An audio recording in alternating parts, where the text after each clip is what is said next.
Hello everyone. तो आज का हमारा टॉपिक है सर्वनाम। मैंने पिछले वीडियो में बताया था नाउन मतलब समास बताया है और अलंकार बताया है, ठीक है। तो उसका मैं लिंक इसके डिस्क्रिप्शन में डाल दूँगी, तो आप वहाँ से देख सकते हो, ठीक है। तो आज का टॉपिक है हमारा सर्वनाम। सर्वनाम किसे कहते हैं, कितने प्रकार के होते हैं, सर्वनाम के सेंटेंसेस को, वाक्यों को मैंने बहुत ही अच्छे तरीके से इसमें बताया है।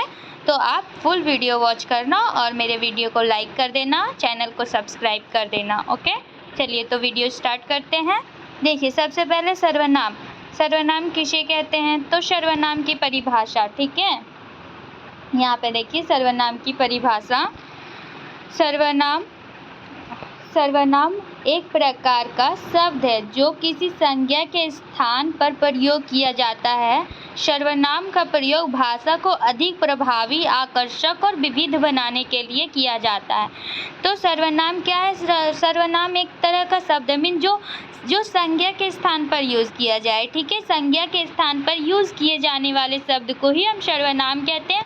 और सर्वनाम का इस्तेमाल इसलिए किया जाता है क्योंकि वो जो वर्ड्स है वो थोड़े प्रभावी मीन देखने में सुंदर लगे, आकर्षक लगे, इसलिए हम इसका यूज़ करते हैं, ठीक है। देखिए, प्रभावी, आकर्षक और विविध लगे, ताकि वो सुंदर लगे, ठीक है। अब आगे हम देखते हैं।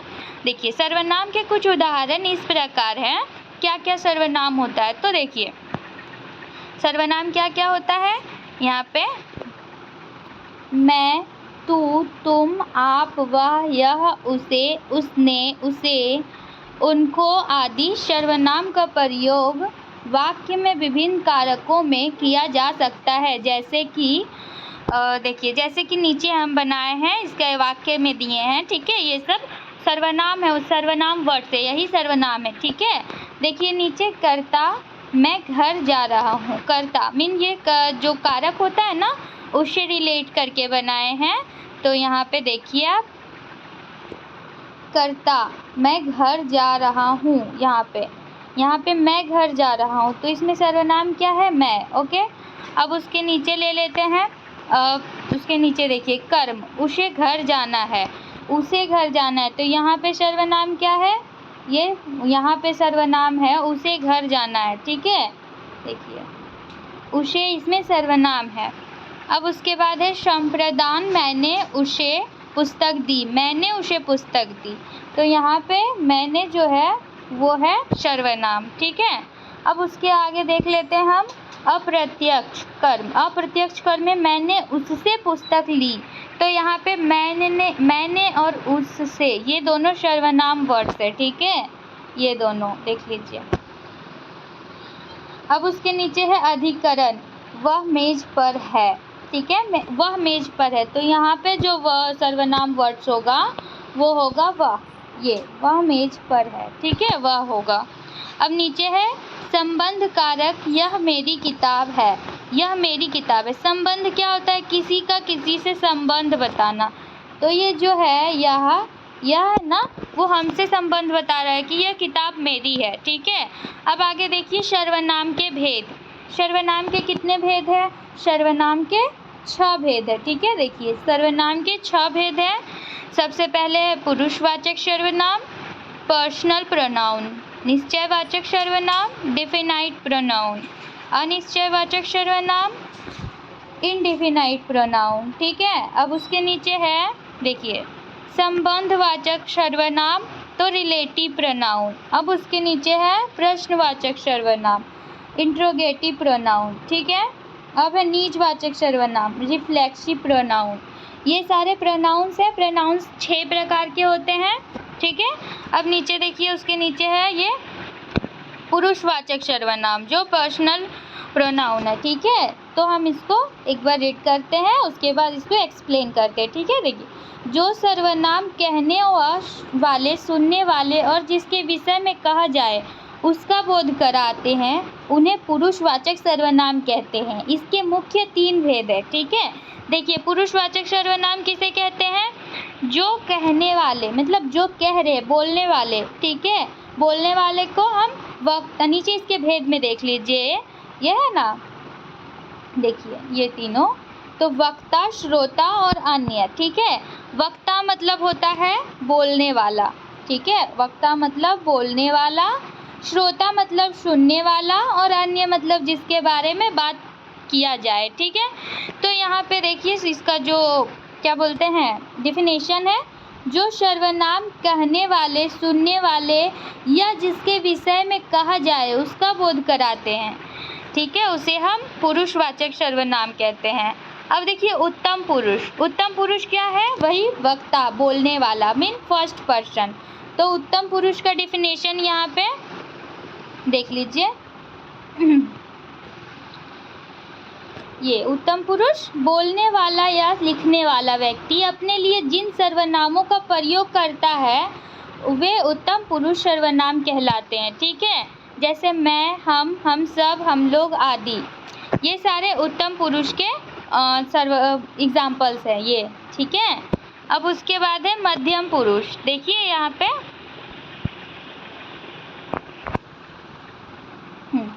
मध्यम पुरुष मीन सेकेंड पर्सन, ठीक है, जो सुन रहे होते हैं। सेकेंड पर्सन कौन होते हैं? जो सुन रहे होते हैं, ठीक है। अब देखिए जिससे संबोधित, यहाँ पे जिससे संबोधित करके कुछ कहा जाए या जिससे बात की जाए, ठीक है, या जिससे बात की जाए, जिसके बारे में कुछ लिखा जाए, उनके नाम के बदले में प्रयुक्त होने वाले सर्वनाम मध्यम पुरुष सर्वनाम कहलाते हैं। मतलब सेकंड पर्सन कौन होता है? जो सुनता है। जो बोलता है वो फर्स्ट पर्सन, जो सुनता है, जिसके बारे में कुछ लिखा जाए, जिसके बारे में जिससे बात किया जाए, ठीक है, वो होता है सेकंड पर्सन। उसके बाद इसके एग्जाम्पल्स हैं, देखिए तू, तुम, आप, हम, आप लोग, आप सब, ये हो गया सेकंड पर्सन, सेकंड पर्सन के एग्जाम्पल्स, ओके। अब उसके नीचे हमारा है, देखिए अन्य पुरुष। अन्य पुरुष मीन थर्ड पर्सन, ये हो गया जिसके बारे में बात किया जाए, ठीक है। तो जिसके बारे में बात किया जाए वो अन्य पुरुष होता है। देखिए जिसके बारे में बात की जाए, जिसके बारे में बात की जाए या कुछ लिखा जाए, उनके नाम के बदले में प्रयुक्त होने वाले सर्वनाम अन्य पुरुष सर्वनाम कहलाते हैं। अब हम दो पर्सन है, ठीक है, फर्स्ट पर्सन बोल रहा है, सेकंड पर्सन सुन रहा है। अब वो दोनों तो ऐसा नहीं है कि खुद के बारे में बोलेंगे और खुद के बारे में सुनेंगे, वो भी थर्ड पर्सन के बारे में बोलेंगे और सुनेंगे ना। तो वो जो थर्ड पर्सन के बारे में बताते हैं, जो सुनते हैं, उस व्यक्ति के लिए मान लीजिए दो पर्सन बात करें, वो बोलेंगे वो जो है ना राम वहाँ पे खेलने गया था तो उसके साथ ये हो गया, तो वो राम की जगह जो हम वह का यूज़ करेंगे, वह यहाँ वहाँ खेलने गया था तो उसके साथ कुछ हुआ था, तो यहाँ पे जो यूज़ हुआ वह या फिर वे, वो सब थर्ड पर्सन्स के लिए होता है, ठीक है। अब उसके बाद हम देखते हैं नीचे निश्चयवाचक सर्वनाम। ये सर्वनाम के दूसरा भेद है निश्चयवाचक सर्वनाम, ठीक है। तो निश्चयवाचक सर्वनाम क्या होता है? तो देखिए यहाँ पे जो सर्वनाम पास की या दूर की वस्तु या व्यक्ति को और निश्चित संकेत करते हैं वे निश्चयवाचक सर्वनाम कहलाते हैं, ठीक है।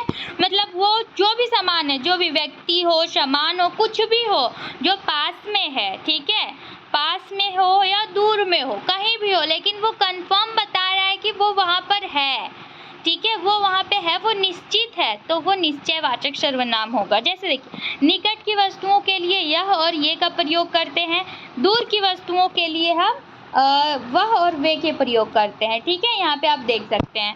तो मेरा वीडियो अगर अच्छा लग रहा है तो आप मेरे चैनल को सब्सक्राइब कर दें और मेरे वीडियो को लाइक कर दें। चलिए अब आगे वीडियो में देखते हैं, ठीक है। ये देखिए ये थर्ड नंबर है अनिश्चयवाचक सर्वनाम। तो अनिश्चयवाचक सर्वनाम क्या होता है? वो सर्वनाम का थर्ड भेद है अनिश्चयवाचक सर्वनाम, ठीक है। देखिए जिस सर्वनाम के प्रयोग में किसी निश्चित प्राणी या वस्तु का बोध न हो वे अनिश्चयवाचक सर्वनाम कहलाते हैं। इससे पहले हम क्या देखे थे? निश्चयवाचक सर्वनाम, वो क्या था? निश्चित होता था, कंफर्म होता था कि वो वहाँ पे है या फिर आगे है, पीछे है, कहीं भी है, दूर हो, पास हो, कोई मतलब नहीं है, लेकिन है, ठीक है। और ये अनिश्चयवाचक सर्वनाम जो होता है वो कंफर्म नहीं होता है, बस इसमें हम कह सकते हैं, बस इसमें हम ना इमेजिन कर सकते हैं, अंदाज़ा लगा सकते हैं कुछ, ठीक है, इसमें कंफर्म नहीं होता है। आप यहाँ देख सकते हैं जैसे, कोई और कुछ, ये इसके एग्जाम्पल्स हैं, और भी होते हैं, कोई, कुछ, कहीं, कुछ हुआ होगा, वैसा कुछ, ठीक है। तो इसमें हम कह सकते हैं, जैसे हम इसका एग्जाम्पल्स ले सकते हैं, यहाँ पे कुछ भी मान लीजिए हम एग्जाम्पल्स ले लिए कि वहाँ कुछ है, ठीक है, वहाँ कुछ है, तो वहाँ कुछ है, ये हमें कंफर्म नहीं है कि वहाँ क्या है, बस वहाँ कुछ है ना, क्या है वो नहीं पता, तो वो अनिश्चयवाचक सर्वनाम है, ठीक है, जिसके बारे में हमें कंफर्म नहीं पता होता है।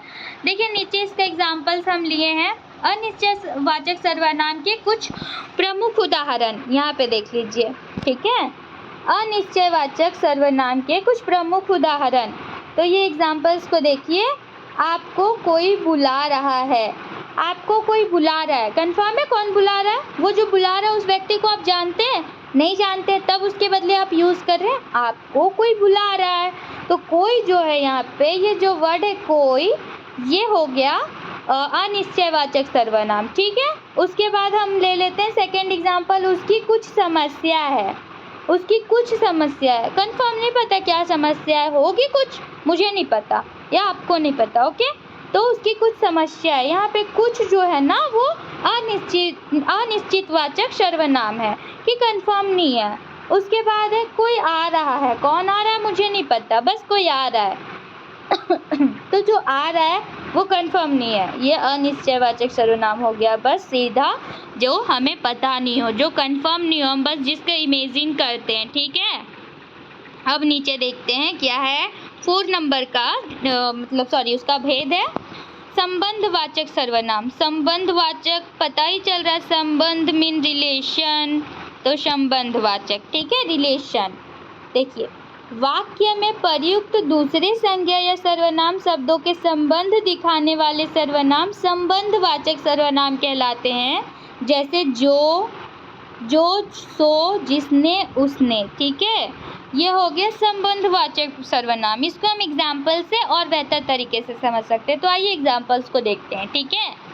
तो यहाँ पे मेरा एग्जाम्पल है, जो सोएगा सो खोएगा, जो सोएगा सो खोएगा। फर्स्ट वाला जो वाक्य है, जो सोएगा मीन जो सो गया, वो खोएगा, ठीक है। तो ये एग्जाम्पल्स इससे रिलेट कर रहा, इसको हम कुछ भी नहीं कर सकते, मतलब वो संबंध बता रहा है, इस एग्जाम्पल से उस एग्जाम्पल्स का संबंध है। अब सेकेंड एग्जाम्पल्स देखिए, जो करेगा सो भरेगा, मीन ये भी फर्स्ट जो वाक्य है, सेंटेंस है, उससे सेकेंड वाला रिलेट हो रहा है, संबंध बता रहा है, ठीक है। उसके बाद हम ले लेते हैं जिसकी लाठी उसकी भैंस। सारा में आप देख सकते हैं जो फर्स्ट का सेंटेंस है, मीन दोनों सेंटेंस एक दूसरे पे डिपेंड है, एक दूसरे से उनका संबंध है। अब नीचे देखिए, जो सत्य बोलता है वह नहीं डरता है, तो हर सेंटेंस एक दूसरे से संबंध बताए, वो संबंधवाचक सेंटेंस होता है, ठीक है, संबंधवाचक सर्वनाम होता है। अब हम नीचे देखते हैं प्रश्नवाचक सर्वनाम, ये 5वां भेद है, ठीक है। प्रश्नवाचक सर्वनाम, ठीक है। तो जो सर्वनाम प्रयोग, देखिए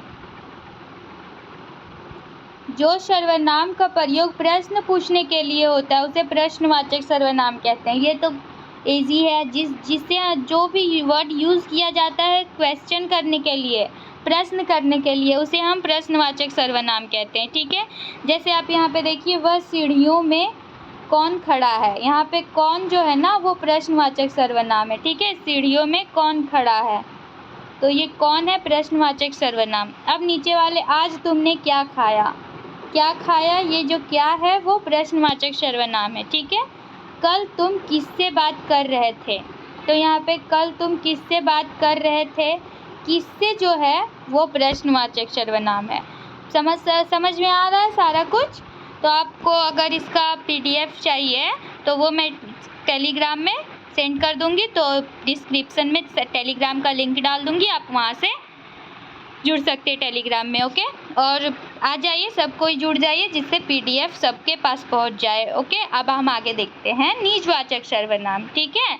तो निजवाचक सर्वनाम क्या है, इसके अंतर्गत देखिए, इसके अंतर्गत वे सर्वनाम आते हैं जिनका प्रयोग वक्ता या लेखक स्वयं अपने लिए करता हो, निजवाचक सर्वनाम कहलाता है। निज मीन प्राइवेट, ओके, जो प्राइवेट होता है, जो अपने लिए किया जाता है, खुद के लिए किया जाता है, ठीक है। जो बोल रहा है वो या जो लिख रहा है वो स्वयं अपने लिए करता है। जो पहले बताया था ना फर्स्ट पर्सन, तो फर्स्ट पर्सन जो अपने लिए करता है वो निजवाचक सर्वनाम होता है, ठीक है। तो इसका एग्जाम्पल्स में देखते हैं, जैसे आप, अपने, आप, खुद, निज, स्वयं और स्वतः, ठीक है। मीन अपने लिए, सिर्फ अपने लिए, ये होता है निजवाचक। जैसे हम अपने काम अपने आप करना, हमें अपना काम अपने आप करना चाहिए, ठीक है। अपना काम अपने आप करना चाहिए, ये हो गया निजवाचक। स्वयं के लिए जीना व्यर्थ है, मीन स्वयं के लिए जीना व्यर्थ है, यहाँ पे ये नहीं है, बस वो कह रहा है कि आप जी रहे हो, ठीक है, अपने लिए जी रहे हो, लेकिन कुछ तो अच्छाई करो, इसलिए, ठीक है। अब देखो, वह स्वतः ही जान जाएगा, स्वतः मतलब खुद, ठीक है, वो खुद ही जान जाएगा, स्वतः ही जान जाएगा, उसे किसी को बताने का ज़रूरत नहीं पड़ेगा। अब लास्ट है, मैं अपने आप चला जाऊंगा, ठीक है, मैं अपने आप चला जाऊंगा, मुझे किसी की हेल्प की ज़रूरत नहीं है। तो एटीट्यूड में आके कहते हो ना, मैं अपने आप चला जाऊंगा या मैं अपने आप चली जाऊंगी, मुझे किसी की हेल्प की ज़रूरत नहीं है, ठीक है। तो ये हो गया स्वयं वाला, ठीक है। तो मेरा वीडियो यहीं तक का था। उम्मीद करती हूँ कि आप लोगों को अच्छे से क्लियर हो गया होगा। तो आप मेरे चैनल को सब्सक्राइब कर दें और बेल आइकन को प्रेस कर दें, ताकि मेरे नए वीडियो का नोटिफिकेशन सबसे पहले आप तक पहुँचे। ओके।